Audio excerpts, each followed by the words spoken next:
The Car Dealer podcast is sponsored by Autotrader. John, have you ever wondered why I, along with 14,000 other dealers, choose to partner with Autotrader? Well, actually, I didn't think so. I'll tell you anyway. With more than 84 million consumer visits every month, it connects us with more engaged car buyers and delivers more deals than anyone else in the UK. And now, with the launch of Buying Signals, we'll have brand new insights on every deal, showing how likely a customer is to buy the car they're interested in. Plus, as someone who set out to use AI and data as much as possible in my business, I've found their technology, data and tools genuinely invaluable. But when I do get stuck, which is, let's face it, most of the time, Autotrader is always on hand and committed to supporting us to get the very best from our package. To find out how they can help you, visit trade.autotrader.co.uk. Welcome back to the Car Dealer podcast, where we usually pick our favourite stories of the week and ask an industry guest to choose which were the best. I'm James Baggott, and you may have noticed I've swapped my usual role for this special big fat Christmas car dealer quiz of the year edition of the podcast. That's a bit of a mouthful. Now, joining me, as ever, is the blonde bombshell, a man who got an amazing Make America Great Again hat for Secret Santa and refuses to wear it. It's Jon Reay. John, how are you? Well, I can see why you don't do this normally, James. Why? Because, I mean, blonde bombshell is not a difficult phrase to say, but somehow you've messed it up in the first 1 minute of this podcast. But it's a pleasure to be here, James. It's a real honour. Real honour. As you can see, I've got my Christmas jumper on. Very nice it is too. I mean, some would say this isn't a Christmas jumper, but as you know, James, you Christmas in Chamonix, so to you, this is a Christmas jumper. I'm just giving a bit of clarity. It's more of a skiing jumper, isn't it, John? Yeah. Well, it's nice to see you nonetheless, John. Thank you. I'm glad the tables have turned slightly this week for this special podcast. I'm looking forward to it. Anyway, also joining me for this week is the Waterlooville-based amateur dramatics enthusiast and caravan scarer. It's James Batchelor. James, how are you? Can I just take issue there? Or well, I can take issue on all of those points, but particularly where I'm based. I mean, I'm nowhere near where you said. And also caravan botherer. What does that mean? I didn't say Dare botherer. I ask? I said caravan scarer. Scarer, you love sorry. caravans, I thought, sorry, anyway. You're a big fan of caravans, and you we've got a bit of a delay here, haven't we? And you are definitely in the Waterlooville postcode, I'm sure. Well, the Royal Mail sorting office is in Waterlooville, so yes, that's yes. Well, there you go. So, well, anyway, nice to see you. Thank you for joining us. Lovely to be back. Really lovely to be back. Rebecca is also here. That's because Grandma is looking after our children. Very nice to see you. How are you? I like blonde bombshell, Batchelor, caravan scarer, or whatever that means. And then I'm allowed to be here because our children aren't. Otherwise, Thomas would be on the podcast. No, I did have a little bit more of an introduction written for you, which was avocado and chai latte lover Rebecca Chaplin, but I forgot to say it. So there was something there. Anyway, finally, joining us for this festive podcast is my real boss and the man who actually runs the Clever Car Collection. It's Joe Wallington. Joe, how are you? I'm well, thank you. Although slightly worried, you said before we recorded you'd had all weekend planning this script. So far, it's horrendous. All weekend. Thank you. I'm looking forward to the next hour or so. I'm very, very pleased that you all. I appreciate my hard work that I've gone into this weekend. Anyway, this week's podcast is going to be slightly different. So first up, we're each going to pick one story from the Car Dealer website after a bumper year of news, which we think is the best stroke most important of the year. We're each going to run through the details and explain why we think it's the most important, and at the end we'll vote collectively for the one we think is the best, and that person will get 10 points and a head start going into the big fat Christmas quiz. So those of you listening, yes, John? No, carry on. No, I thought you were raising your hand. That was the rules, wasn't it? If you're raising your hand, you wanted to say something. It certainly looked like you were raising your hand there. My apologies. Carry on. Thank you. So those of you listening or watching along on YouTube, you'll be able to play along with this quiz at home. I will be the quiz master, but I won't be taking part in round 2. But I will be picking a story. I was going to put our names into a random AI generator, but as I'm the quiz master, I'm going to go first. Yes, Rebecca. Is the reason that you're going first because we've already worked out we have both chosen the same Rebecca, story? that's exactly the reason. So good luck with yours. Hopefully Nigel will cut you swearing out from the video. Thank you very much. Right, so I'm going to pick my first story, not the first story, my story that I think is the most important, and it is the news that Auto Trader made Deal Builder. Who's laughing at this? John, are you laughing? It's the news that Auto Trader made Deal Builder mandatory and rolled it out across the industry this year. So for those of you who don't know, who've been hiding under a rock, Deal Builder is what Auto Trader calls a digital retailing tool that lets consumers start their purchase journey online, including part exchange valuations, finance choices, how they want it handed over, and importantly, the option to reserve. They can do that. I mean, I should just say, James, as well, a digital retailing tool is what some of your detractors call you as well. I don't know if you're aware of that. John, less interrupting and start being nice to me. It's Christmas. So this is you completely thrown me off my plan now. So this is. That was the idea, yeah. This is Auto Trader's Deal Builder, which is a refundable £99 fee. So consumers can basically go online, put down £99, which is refundable to reserve the car. Dealers weren't particularly happy about this. Now, we rolled out that news in early November, where we revealed that Deal Builder was going to become mandatory for all dealers in the near future. And then a few days later, there was quite the protest among the dealer community. Hundreds of car dealers organised a mass protest action via a number of different Facebook groups, and they called for coordinated cancellations of their Auto Trader contracts. So this was obviously in the response to that mandatory rollout. They were asking for dealers on the 12th of November to simultaneously cancel their contracts at 11:59 a.m. And after that, there were reports that hundreds of dealers had taken part.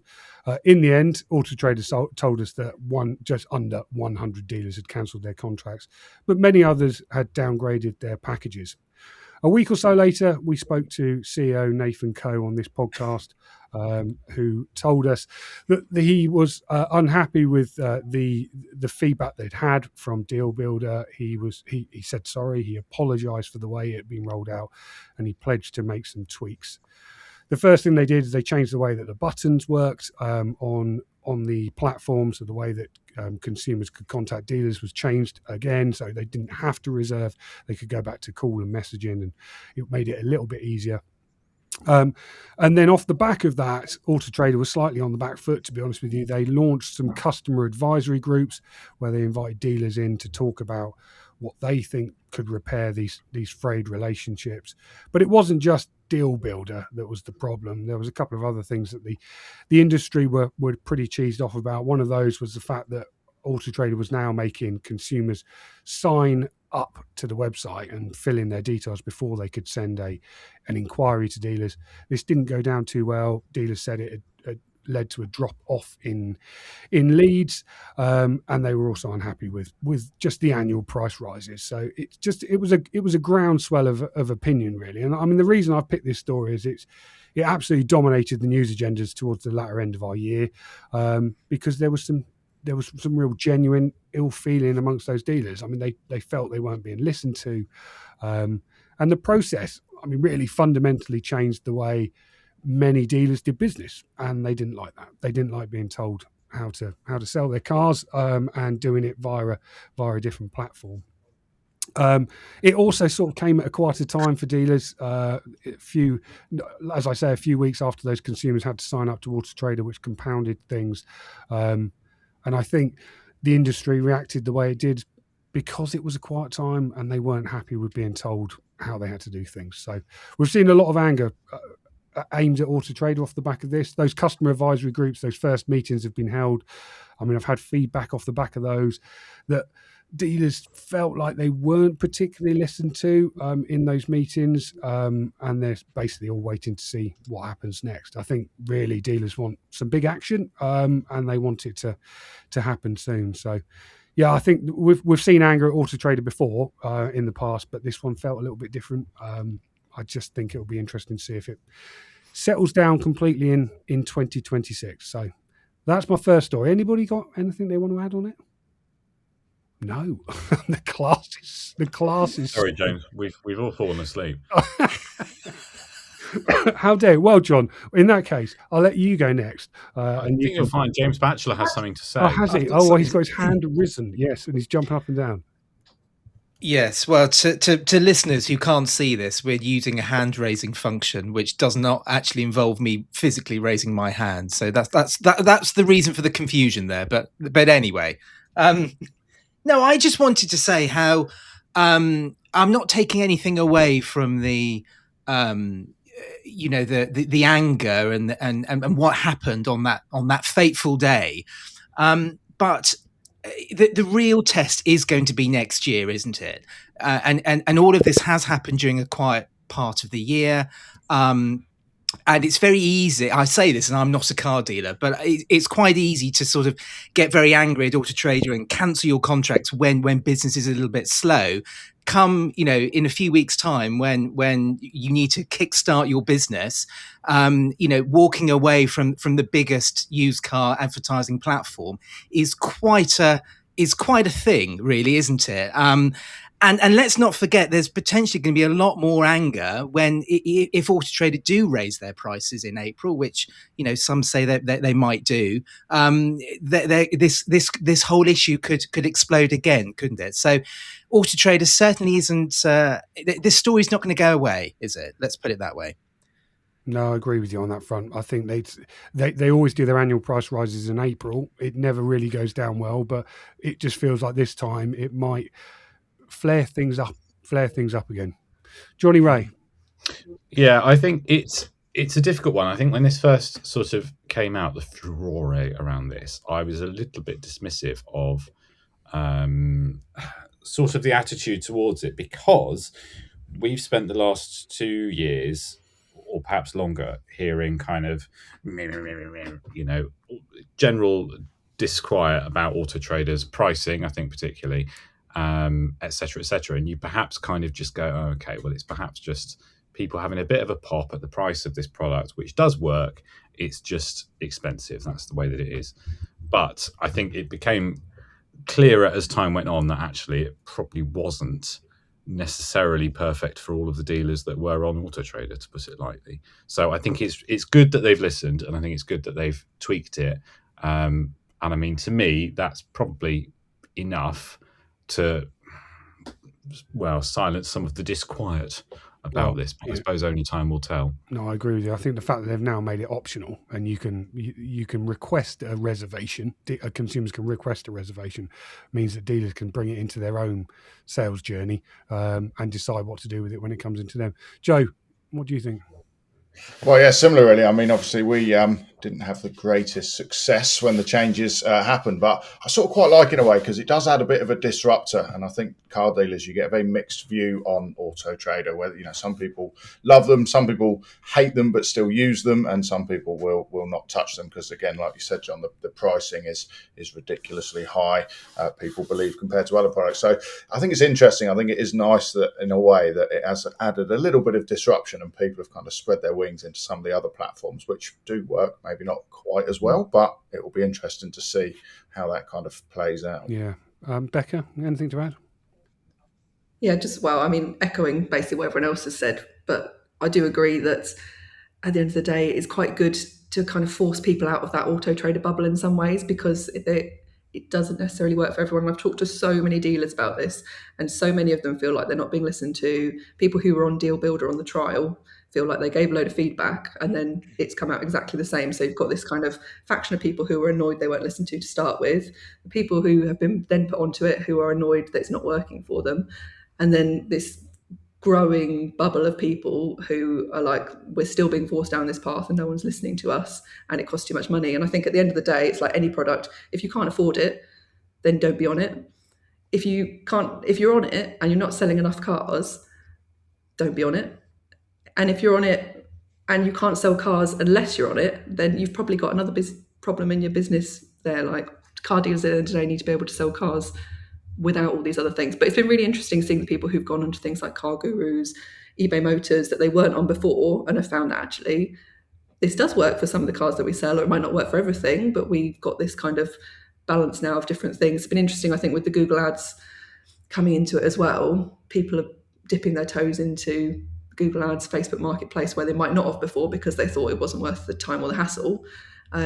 So yeah, it's just interesting, I think, to see people changing and a bit of a shift in the industry. Right, we should probably move on to somebody else. So does anybody want to go first? I mean, you can raise your hand if you do. No. Well, John, I'll let you go next. Okay. Well, I've got a list of... I mean, I did have that Auto Trader one on, but I just knew you would talk about it, so I thought I won't deprive you from your 7-minute monologue about that you've inevitably written. But I'm going to talk about I'm going to round up a few stories in the same subject, because none of them are as big as the Deal Builder story, for example. But I think collectively they speak to a big movement that's happening. And I just have to put a prop on for this. What I'm going to talk about is China. China. That's the last time wearing that hat. That's a lovely MAGA hat. Thank you. Yeah, lovely hat. The only time it's ever going to be put on my head, and I'm now going to because James and I are going to the US, so I have to be very polite about it. So I'm going to put it away in the cupboard for safekeeping. If you wear that at immigration when we go to America for the NADA trip, you will get let in a lot quicker. That's a reasonable assumption. That is how all the immigrants get here. Yes, but if they check this podcast, you're not getting in at all now. So, yeah, I should say made in China. Actually, this hat. Anyway. Of course, it was a MAGA hat made in China. Oh, the irony. Well. John, sorry, go on. Yes, China. So anyway, I'm going to talk about the Chinese car manufacturers, which I know is a sort of evergreen topic, but it sort of feels like 2025 was the year of Chinese car makers really going mad in the UK. So I mean, we've had MG a long time in a way. MG is sort of like the Chinese car manufacturer by stealth and has been doing very well here. BYD arrived not that long ago as well and have cleaned up. I mean, BYD's outselling Mini, Mazda, Tesla, Citroen, lots of established brands here in the last 12 months. But I think really the new ones that have arrived in the last year, JQ arrived, I think it was actually January last year. January is when they first officially started selling. Yeah, January. Well, there you go. So since January, JQ, with their one model, largely speaking, they've just launched a second one, managed to propel themselves to, I think it was 4th best-selling car in February. They were something like 7th last month. So they're still riding high up there with this one model, the JQ7. Omoda, I think, in the background, also quite big. But it's Chery as a whole. Chery is enormous. We've also seen Geely come along. And again, one car, I think that's only just launched, but they've made a bit of an impact, and I think they're probably ones to watch as well. Lots of others waiting in the wings, the names of which I cannot quite remember. Chang'an is one. Of course, we had the boss of Chang'an on this podcast not that long ago. I just feel like this year was really the year, as I say, when people started taking Chinese cars seriously, and not just in that kind of like, oh, this is a bit interesting, this is an unusual thing, or I really want an EV and this happens to be the best one. You know, talking about the 7, I mean, the JQ7 really took the UK by storm. I'm starting to sound like a Daily Mail article about it, but there were newspaper articles about this car, which was a very strange thing to watch, sat from here. You know, you'd open up the Daily Mail or whatever. Obviously, I'm a big Daily Mail reader. And there would be a 1,000-word article where they've dispatched someone to go and take photos of random JQ7s around London, going, oh, is this the new Temu Range Rover or whatever? And it's been very big on TikTok, I hear. It's been a TikTok sensation, this car. And that's people actually, okay, largely driven by price, but going for this car not because it's a sort of oddity and that's an unusual, or it's got the best battery tech or something, because it's not an EV, it's a plug-in hybrid. they've been buying it on the merits of that car and its price. So I just think that is probably my biggest thing of the year. There's a lot of people driving around in Chinese cars now in the UK, a lot more than there were last year. James? I completely agree with you. I think it's been a massive, massive story this year. We've talked about it many times on the podcast, haven't we? I mean, actually, even last week we were chatting on Friday, we were chatting to Peter Vardy, and he was talking about his concerns about these Chinese car manufacturers and what they will do to the industry. I mean, my thing on this is I've been amazed at how quickly they've been accepted by the public. I think, if you think back to when Japanese cars arrived and when Korean cars, I mean, I wasn't around then, but when Korean cars arrived and when they really started coming over here, a lot of them were sort of laughable at the start. The first early Kias and Hyundais, they were not the best vehicles, whereas China have come in with very realistic models, very competitive ones that buyers desperately want to buy immediately. And I think that has been the thing for me, how quickly they've been accepted. Whether it's the biggest story of the year for me, I'm not sure, because I think next year will be the year of the Chinese car manufacturer. I think if we do this podcast again next year, we'll be talking about how the sands have shifted into the China's favour. So yeah, a very interesting one, that, John. I'll let you guide your. Well, I was just going to one bit I'll add on to that before I hand it over to somebody else is I think that's the thing I found interesting as well, is the rate of adoption. And I think we've said this a year ago as well. Why are Chinese cars being so accepted compared to why aren't we driving around in Protons or we are driving around in Kias and so on, but Daewoo disappeared. It's taken a lot longer for those brands from Korea to establish themselves. I think partially, I don't think you can say. Me personally, as a motoring journalist, I'm James Batchelor, probably not belong to this, as will Rebecca Chaplin. I don't think Chinese cars are actually that good in terms of all the things that we as journalists would look at. Like I will hop into a Geely or a JQ or whatever, and the infotainment and all that stuff is not really brilliant in the ways that I don't know an Audi or even a Peugeot is. It's not really 100% finished for this market, and I think there are probably some reliability quirks that are going to emerge over the next 24 months because these are all quite new brands. I just think people are more used to stuff from China now, and I think it's just accepted as a place to buy goods from. I shall hand it to Rebecca because she was waving her arms vigorously there. Well, that's basically what I was going to say. Is I think the idea that they're not laughable is laughable because some of them are ridiculous. The names, for starters, Build Your Dreams. I know they've moved away from that. I remember when I think Batch brought down the BYD Seal, was it? The tiny little thing, and we all got in it and went, what is this? This is awful. Dolphin. And again, why are they all named after sea creatures? And what's the new one that Christmas Party that Cameron's trying to say the name of? You're joking. No, I am joking. Sorry. It was he tried out. He went to China, didn't he, with BYD, and they tried a new Chinese brand. Maybe he's not allowed to talk about it, but he was saying it in a Chinese accent as well. He was trying to pronounce it really correctly, and we were all like... It was like he'd been indoctrinated, wasn't it? And the Yang Wang as well. Yeah. How have we got a car that's called a Yang Wang, and no one's gone, it's probably not going to work in the UK market, that. True. But I just don't think... But I do think it obviously shows how important price is to people. Price is just that number one point. There are things that people want in a car, and you can't afford them in European cars. So, but I do think some of them obviously are good, and I've not driven all of them. I've only seen a few of them, but I do think that some of them, they feel like pre-production cars. Joe? Yeah, there's an element of user testing going on, I think, but that is also true, I hate to say, about European cars as well now. Anyway, Joe. Well, it's not gone well for me because you've both managed to steal my two stories. But I find the China thing just similar to the auto show. I love the fact that it's been so disruptive. I was looking back through the stories and just some of the conspiracy theories that people have got that would take over the world, that they're listening. I love all of that side of it. And like you say, I think people they just don't care anymore what the brand is, and that whole kind of car dealer thing of all buy it because it's an Audi. Dealers are worried because they can't use the same chat up lines to get people into them.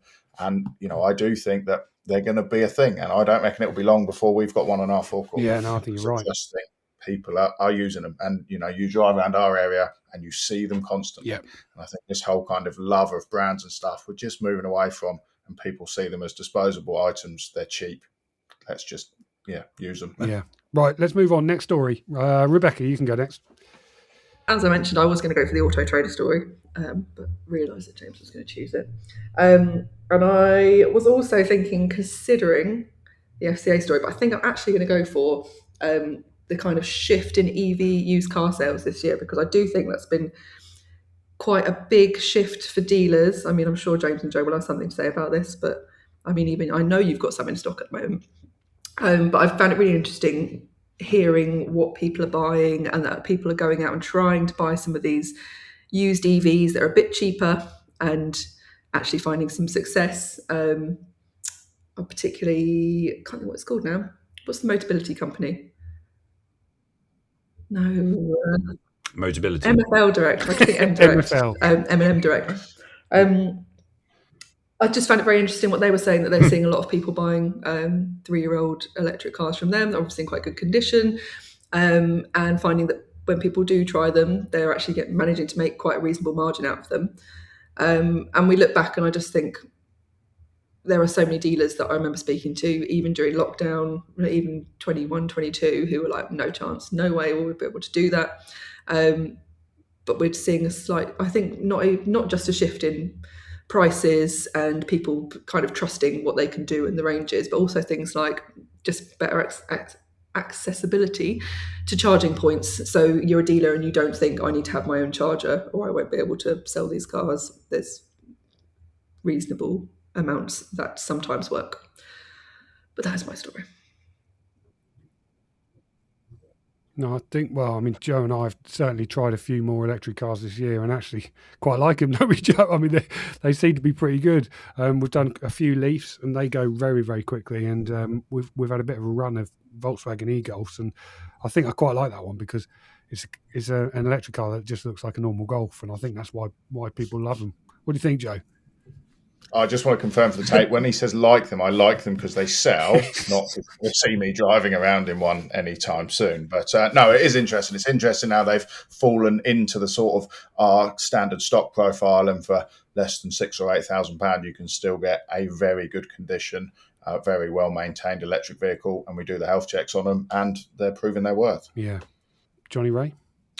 Well, I'm going to use your favourite word to describe this topic, which I think is nuanced. I think it's a nuance. Oh, sorry, I was just sick of my mouth a little bit there. Sorry. But it's a nuanced market because I think there's a lot going on, because I think some people you speak to will suggest that some dealers are scared of EVs because they are not your usual bread and butter car. You know, they're worried about things like the battery packs expiring and being suddenly really costly to replace because there's some module buried inside the car that needs to be replaced at some great expense. But then there's the other element of the prices, and I don't really think that's over. You know, we had the big price crash of, can't remember when it was, 18 months ago or so, when Mr. Musk decided to reduce the price on all his Teslas, and that had the enormous effect of knocking the margins down and everything else on what was probably quite an overheated market for EVs. Say that as someone who convinced someone to buy an EV during that time, and then found it was not really worth much money. Thank you, personal contract purchase, for taking the brunt of that. Yeah. But I just think, you know, if I was a dealer now thinking about taking on an EV, they are cheap, and I think they're, well, much like normal cars, they're all very individual. I think the sort of thing that goes wrong on a Nissan Leaf, for example, is not the same sort of issues you get on an I-Pace. So you can't just treat them all as the same brush as one, you know, easy to maintain kind of car, even though that's what we would like to say is the case because there's less moving parts. But I just think it's the pricing thing, because everything is we're in turmoil now about new car situation for EVs. And the only way that we're going to get EVs into people's homes or on their driveways is to discount them heavily. We've got Chinese manufacturers have come along, as I've already said, with even cheaper EVs. And I'm not entirely sure we've reached a normal point for EV pricing secondhand. I think particularly the newer stuff, I think there could, personally, I'm not an expert, I'm not Darren Martin, but I'm not 100% secure in the pricing of these things. I think for your e-golfs, for example, I think you're probably quite safe, but that's a very small end of the market. There weren't a lot of those sold in 2015 or something. Those cars, We've tried to that buy was them a all, very John. low. What's that? We've tried to buy them all. Oh yeah, exactly. So you're quite safe there. It's when they really started pumping them out that I just think, I don't know. I sort of agree, and think that when you look at the pricing of new EVs and what's going to be in the used market 3 years from now, I think these cars are going to take a massive tumble still for people to be happy to buy a used model, and people are not going to be willing to pay anywhere near. And I do think that we're definitely going to see an influx of better looked after petrol and diesel cars that people, I mean, not 3 years from now, but will be coming up to that 2030, and people will be thinking, if I want a car like this, I need to look after it or find another one that's well looked after. So I do think, we're going to come into a bigger shift, I think, because the used market's going to change a lot in the next 3 years. Joe, final point on this before we move on. Yeah, I think the how people maintain them is a really interesting point. We did a viewing not that long ago, and I was having quite the conversation with a customer in that the fact with the EVs, people worry about them, but the human is much less involved. You don't know what type of oil or where people have cheaped out on their standard ICE vehicles, and they just kind of almost can't break the EV side. So I think it is an interesting point with the service history and such like. Yeah, and it's when we hand them over to Darren to service it or prep it. He's like, well, what do you want me to do? Just looks at it, cup of tea. Yeah, that's done. Yeah. Oh, dear. Same price though, which is ridiculous. Yeah. Thanks, Darren. Right. So who wants to go next? Joe, Batch, up to you. I'll let you fight. Well, you've kindly stolen most of mine, and my backup choice was the FCA debacle that unfolded throughout the year, which Rebecca has kindly alluded to as well. But I feel like it definitely deserves a mention. Obviously, was fairly dominating in the news for quite a long time, and when I was looking back through both your website and some maybe other competitors' websites, it's certainly your email didn't say it had to be one of your reported news stories. Unbelievable, right? Yeah, okay, continue. But yeah, I think the whole FCA thing obviously still affects us and will continue to do so going forward. Yeah, no, definitely. I mean, it was a massive story, this, and still rumbling on now. I think we were talking about on the podcast on Friday how they're still going to be possibly changing it, and a big story, that one. Jon Reay, you got a point?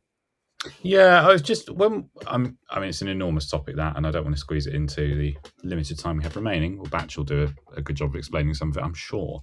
But when we talked about this initially, when there was talk of this £750 average or whatever, I think we took that to mean everyone will get £700.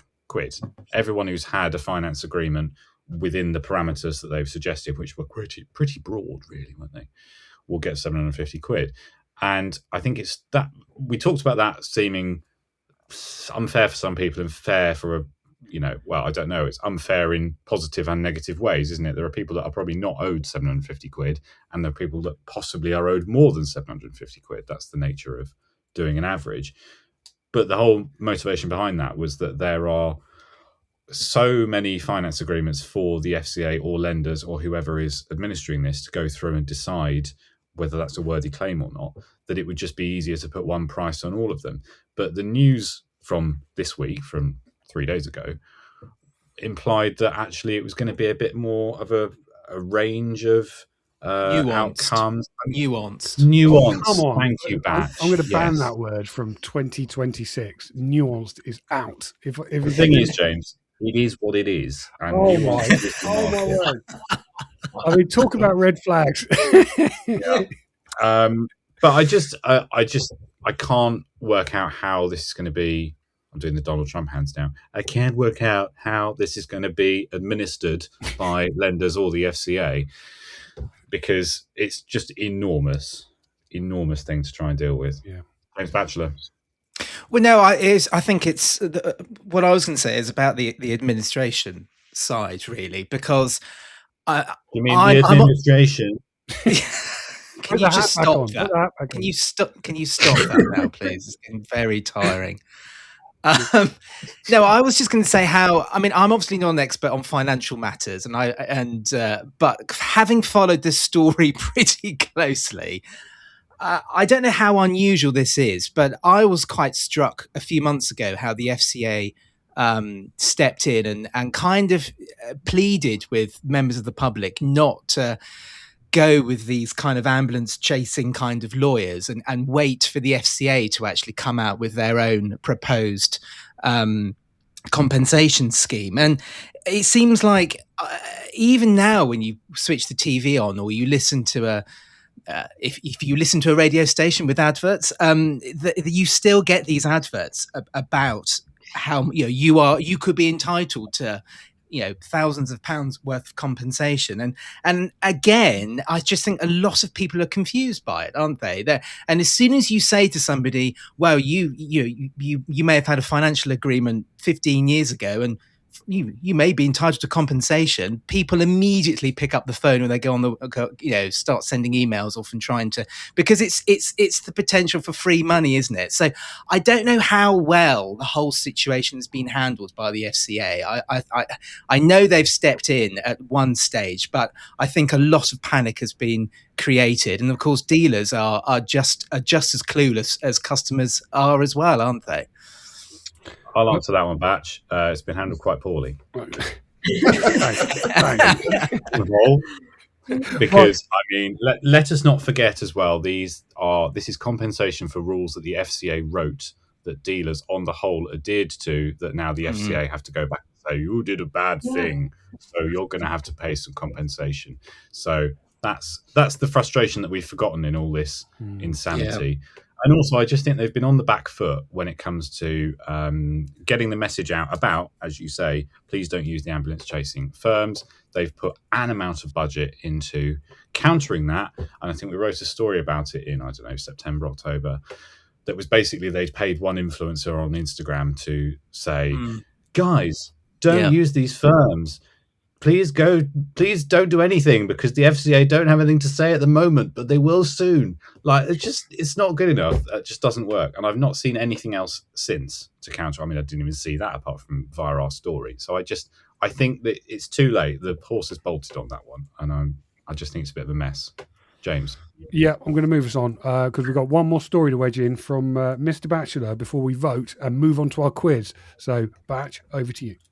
Okay, well, firstly, I just wanted to sort of remark on something you said earlier on, James, which was you think next year is going to be the year of the Chinese car makers. I kind of agree with you there because I feel as though the Chinese are really coming in and they're going to dominate the value end of the market, which leads me on to the story and wider topic that I want to talk about, which is Ford.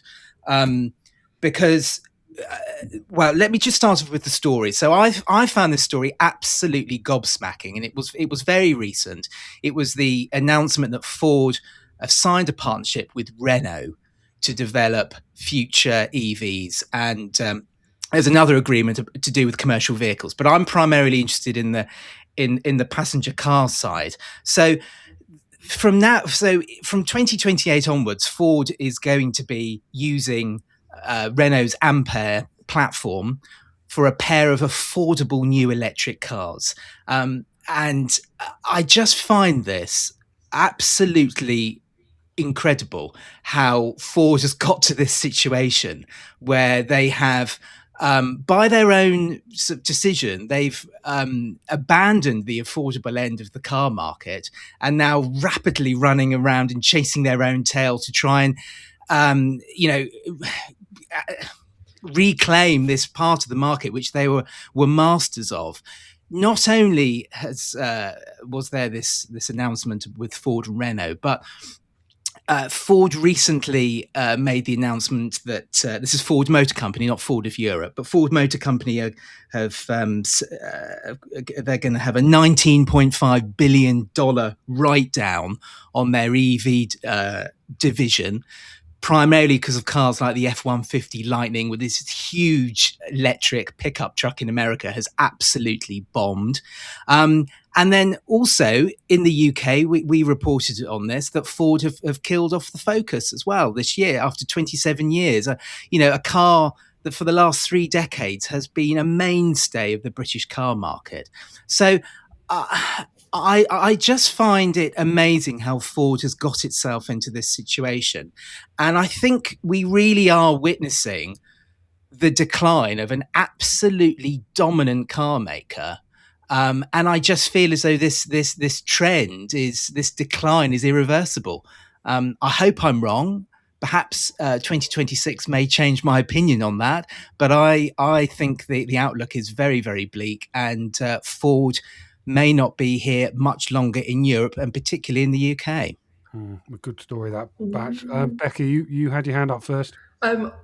I just wanted to say that I think you and Joe will back me up, and most used car dealers, people want small cars. They want small automatic cars, and we are drastically losing any good small automatic cars or manual or whatever. But I do think I agree with Batch that Ford have messed this up badly. They had something that was an absolute industry leader in this country, not just class leader, like it was the car.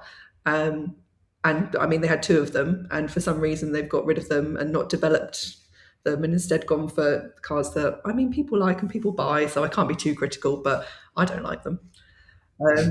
So yeah, I think it'll be interesting. I think it's really interesting that they are working on this product with Renault and what the outcome's going to be at the end. But yeah, bring back. Imagine that love child, Ford and Renault.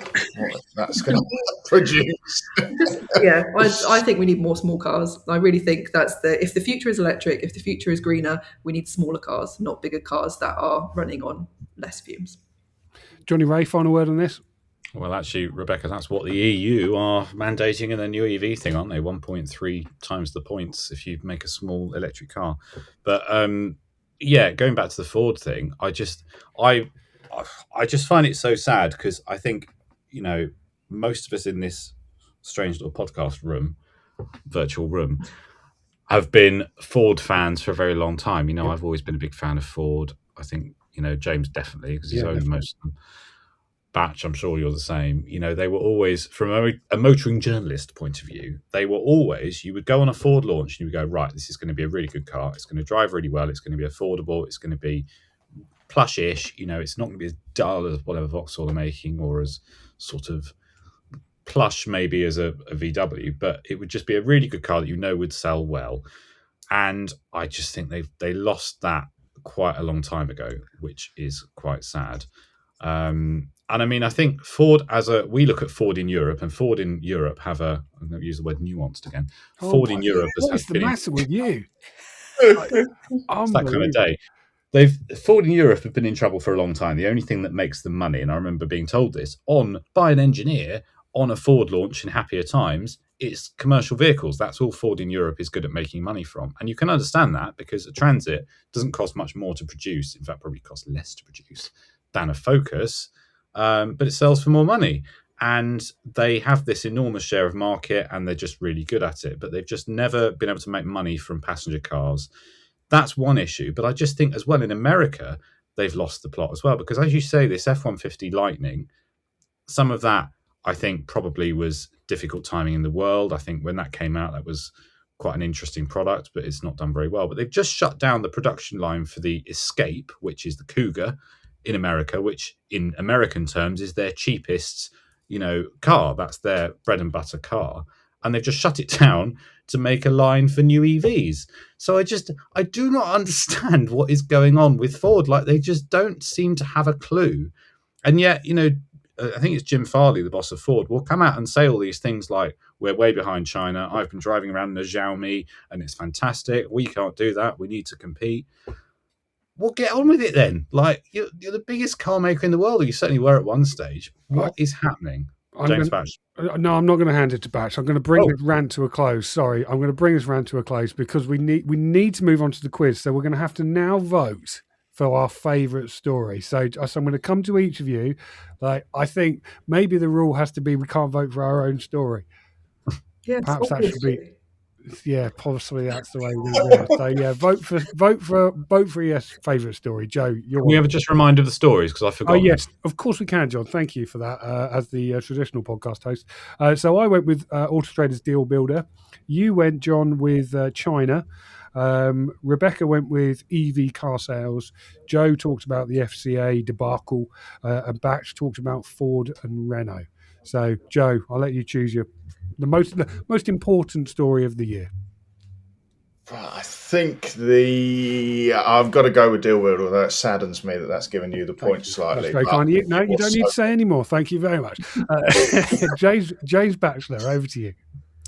Deal Builder. Deal Builder, excellent. Thank you very much. Jon Reay. Regrettably, Deal Builder. Oh my word, excellent. Rebecca. I'm going to say the Chinese cars, just to be different. Chinese cars. Who are you going for, James?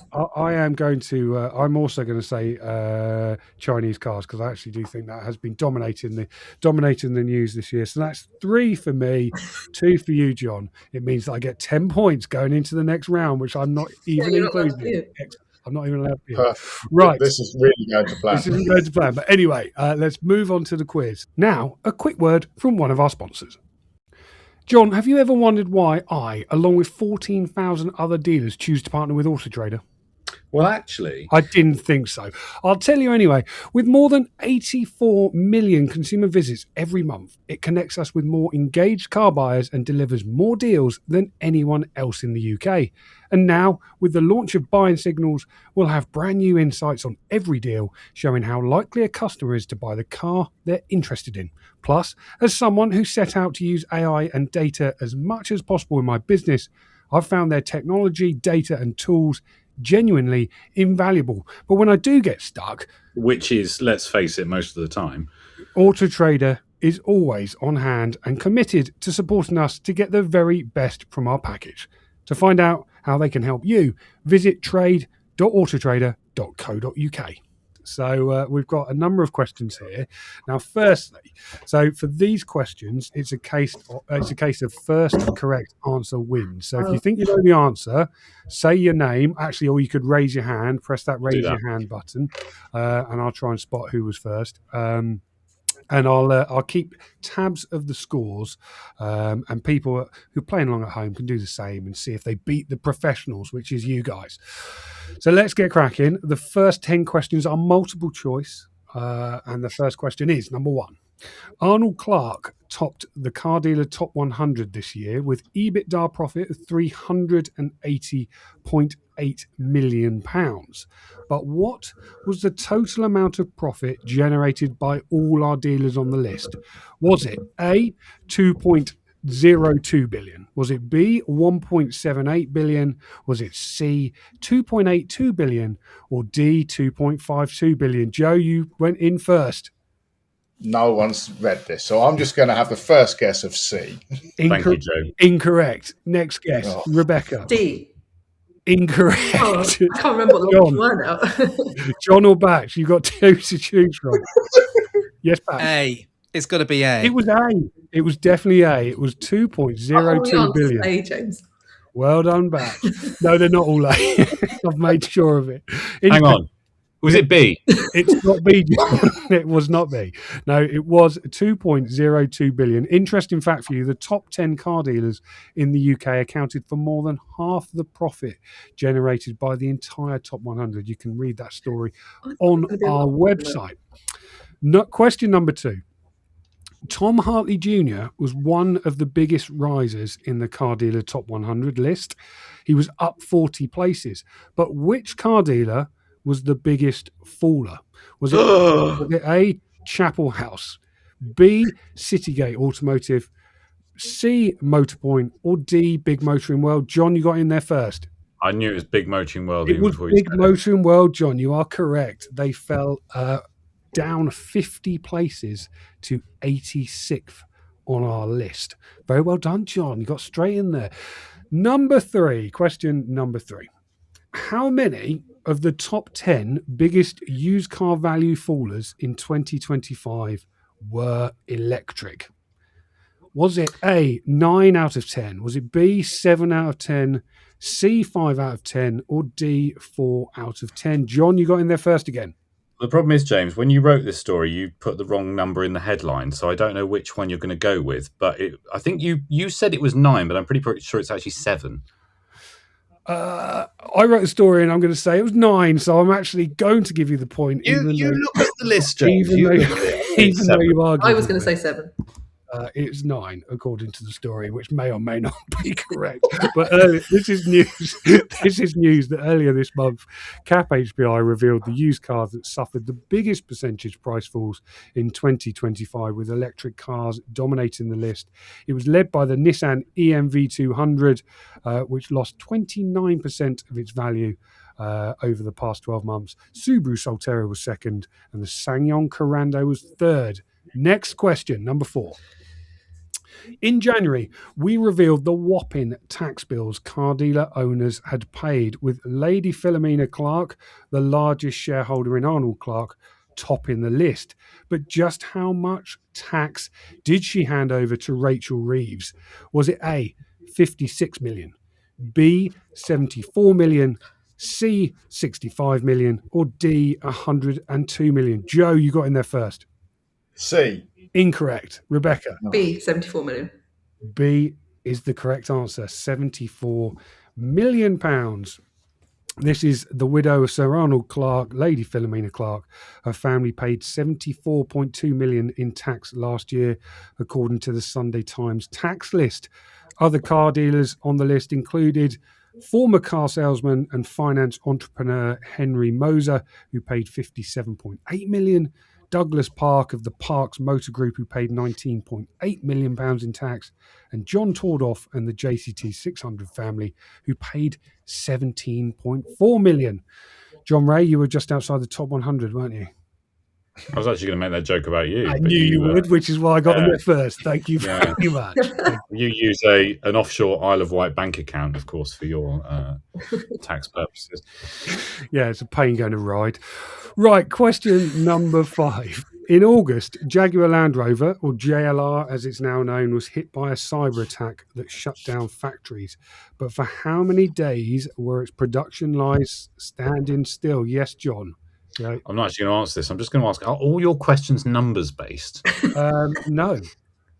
Oh, okay. Rough. I'm going to guess it was about 32 days. Well, luckily it is multiple choice. So A, 45 days, B, 40 days, C, 28 days, or D, 31 days. John, you were in 31, I'll go with. I think it's wrong, though. 31 is correct, John. Well done. Production was halted on 31st of August and restarted with a phased production restart on the 1st of October.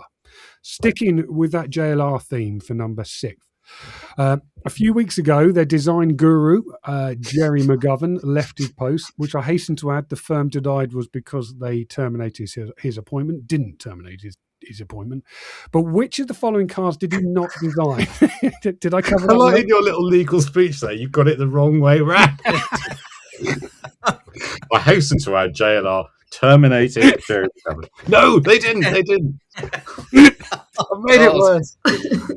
Oh dear. Okay. Yeah. Which cars did Jerry McGovern not design? Which car did he not design? Is it A, the Freelander, B, the Velar, C, the Jaguar I-Pace, or D, the Discovery? John, you got him first again. That would be the I-Pace. That wasn't him. That's correct. Can I just? There's an issue with this quiz, right? Johnny Reay just puts his hand up before the answers are read out. You can do the same. Yeah, but he puts it up before the answer read out. So therefore, you go to him first, and he just gives his answer. It's flawed. It's rigged. This quiz. I'm never doing it again. I think you just need to be quicker with your fingers, Batch. I was listening to the answers like you do in any quiz. Have you ever watched Who Wants to Be a Millionaire? Exactly. Rubbish. Absolutely rubbish. So current scores, Jon Reay's on 4, Batchelor on 1, despite your disagreement with the quiz. Becca, you're on 1, Joe, you're on 0.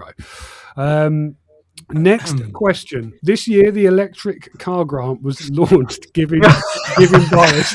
Put your hands down. We'll wait until he's asked the question. This year, the electric car grant was launched, giving buyers cash off a new EV. But Chinese car firms were largely left out. BYD was particularly miffed. What did BYD CEO Wang Chanfu call the scheme? Was it A, crazy, B, misguided, C, foolish, or D, stupid? John, you got your hand up first. I'm sorry, Batch, because I knew what it was going to be even before the multiple choice. So, And it it's was stupid. He called it stupid. You are correct, John. He did call it stupid and a bit of a joke after the government announced £650 million of funding for EVs. Question number 8. As of today, how many cars are eligible for the grants in total? So both the £3,750 tier 1 and the £1,500 tier 2. So in total, is it A, 34, B, 49, C, 43, or D, 52? Joe, you're in. B. No. They were all more than I thought it would be. So James Batchelor? 52. No. Jon Reay? I think it's A, because all the other ones were implausible. No. Rebecca, Oh. you've got one to guess. If you were listening, you will get the question right. It's B. D. Incorrect. Oh. You're all wrong. It was C, 43. 8 tier 1 cars and 35 tier 2 cars. Question number 9. At Car Dealer Live 2025, Available Cars CEO Michael Bell told the audience that AI had dealt with 60,000 leads for the firm and sent out thousands of messages. But how many thousands? Was it 125,000, 250,000, 400,000, or 500,000, 500,000? Rebecca, you were up first. It's not the question I thought it was going to be, but I'm going to go B. You wrote this story and you are wrong. Yeah. Joe, you were up next. It's A. Not 125,000. You're wrong. Batch, John, do you want to have a guess? Not really. I thought it was going to be about how many times AI spoke to them before they responded on average, which is 6. Just No, in that's case not what it is. The correct answer is C. 400,000 messages were sent out by AI. I will move on. Question number 10. In July, the JB1 number plate owned by the iconic car dealer Jack Barkley sold at auction. But how much did James Batchelor pay for it? Was it A? didn't I? Was it A, £600,000? Was it B, £400,000? Was it C, £200,000? Or D, £750,000? Joe, you were first. B. No. Oh. Rebecca. Why is no one B? Rebecca, you were second. Just an answer is all we need.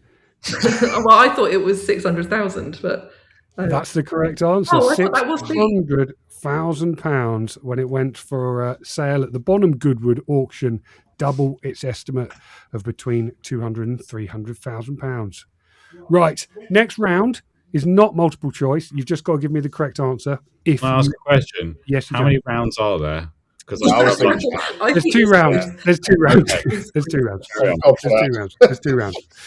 John, you're in the lead, 5 points. Batch, you got 1. Becky, you got 2. Joe, you got none. So next question. Which car manufacturer issued a major recall in 2025, which it struggled to deal with? First correct answer. Yes, John, you were first. Citroen. Not It is quite. Citroen. Don't say DS because it was the Citroen DS3 and the Citroen C3. Thank you, James. It's Stellantis, isn't it? It's Stellantis, but James Batchelor, Yeah. you're I correct. said that first. No, Becca said that before me. Actually. Rebecca said that before you. The quiz I'm not sure I agree with that because although Stellantis launched, it was only on the Citroens. Well, They are manufacturers. unfortunately, I wrote the quiz and it says Stellantis. So, John, I'll give the point to Rebecca. It was just a brand piece. Honestly, Next question. Which supercar dealer made history this year with a unique showroom deal? you're going to need to give us more. Which- I think it's Tom Hartley with Harrods. You didn't need more then, did you, John? It's Tom Hartley. It's Tom Hartley with Harrods. He was selling his luxury vehicles from the windows of Harrods this year. Next question. This year, Jack Barkley was sued by the surgeon to a famous footballer, but who was that footballer, Rebecca? Oh, Come on, can't press the button. I know. Again, I Come on. was guessing it was No, gonna be- I'm moving on. James Batchelor. Harry Kane. Oh, I thought it was Harry how much they were sued for, which I do know. Harry Kane is the correct answer. Who Harry Kane's the correct answer. Who's the footballer in question? Next question. The motor trade's most famous car dealer, an all-round nice guy, Mr. Dash Gupta, was named the chairman of one group in March, but which one was it? Rebecca, you were first. Hendy. Hendy is right. Extra point if you can tell me who he is the CEO for. Oh, Hughes Gray. Yes, John. Hughes Gray. Hughes Gray. Very well done. In October, the FCA announced it would set up a redress scheme to compensate some 14 million finance customers. But how much will the payouts be at the moment for each individual? Yes, John. Well, if they're sticking to what they said, £700 is the average, they've said recently. Or is it 750? £700 is the correct answer, John. You said it first. I will give you the point. Very well done. In January, we reported on a car dealership that had to apologise for the behaviour of one of its valeters. But what did that valeter do? What did Luke do? Yes, Rebecca. Did he urinate on the car or something? He did, in fact, urinate on a customer's car. This was the news in Mercedes-Benz. That video's burnt into my mind, obviously. Sorry? That video's burnt into my mind, obviously. Yeah. This was news from Mercedes-Benz of Shrewsbury that it had to apologise after a contractor was caught on dashcam urinating on the customer's A35. Right, next question. In April, car manufacturer Ineos poked fun at a rival, but what did it do? Yes, John. This was so rubbish that this is burned into my memory. It drove a Grenadier around with a trailer with an A-frame on the back of it, with a picture of a Defender and an Ineos Grenadier, and said some cheeky phrase underneath it, and it was covered in mud. What was the cheeky phrase? Oh, I don't know. No, I don't know. Batch, do you know the cheeky phrase? Well, no, I can't remember the cheeky phrase, but I was going to say they took up the billboard space next to the JLR dealership on the A4, didn't they? A40. That is the story that I'm looking for. It was they targeted JLR with a billboard called Us Versus Them and placed it outside one of their flagship London dealerships, as you say, opposite a JLR one. The stunt followed repeated legal battles with JLR, which Ineos had won. Their CEO, Lynn Calder, said the brand is tired of the comparisons and wanted to make it clear that the Grenadier is different. But copied. I'm sure. Yeah. I'm sure I can't say that. That's part of the problem when say you set up a car company to make a new Defender rival, as your boss calls it. You can't really get away from that then, can you? Next question, and this will be the last of this round. Round. Yeah, no, I've got one cheeky final round. In June, we published our Car Dealer Power 2025 winners video that named the best manufacturers to do business with and the best suppliers as voted for by our car dealer readers. But how many times did our hosts, me and Batch, say the phrase, "But our winner though"? Yes, Rebecca. I'm going to say 28. I'd say closest to the number wins. John?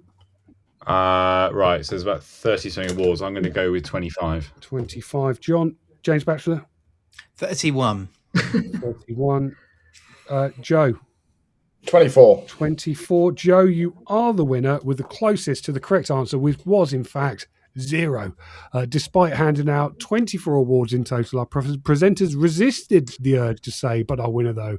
However, they did say, "But taking the 12 times, but topping the 3 times, and but that top spot once." So nobody, despite what you say, John, said, "But our winner, though."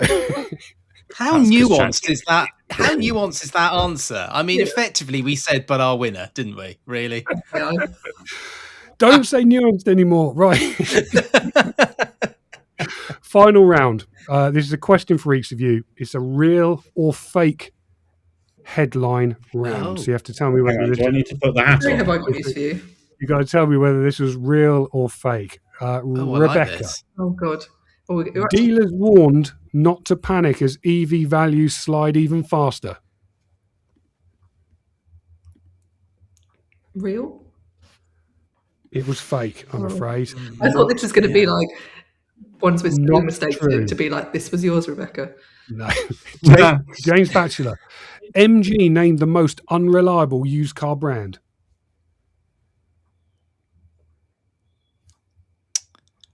Is he on pause? might be broken. Real? Doesn't want to say anything bad about Fake. MG. That's the problem. Fake. Unfortunately, it was real, Batch. Oh, Unfortunately, it was real. Johnny Ray. Meet the pensioner who refuses to slow down as he collects his latest high-performance BMW. Well, while I would love to put my hat on and do the catchphrase, I happen to know this is real because I was there taking the photos for it. Oh, yeah. I've probably given that to the wrong person. Haven't Yes. It's a Dave Brown Kind of. special. It's a Dave Brown special. I? Dave Brown Pressel. I will obviously give you the point for that. Well done, John. And Joe, Peter Wardell returns to the used car supermarket Big Motoring World for their Christmas party. Real or fake? Is it fake? It's fake. Fake news. Fake news. Very good. Very good. Imagine that. So the final scores on the doors are starting in reverse order. It's Joe and Batch with 2 each. It's Rebecca with 5, and it's Jon Reay, the winner, with 9. But effectively, I got 10 for winning the first round. So really, I'm the winner. Ridiculous. What a fix. It's just rigged from you taking the lead story to the rubbish hand raising situation we had. It's all rigged. I'll say really.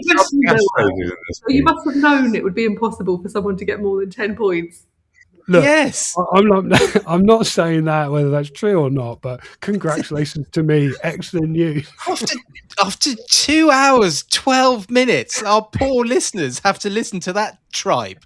I mean,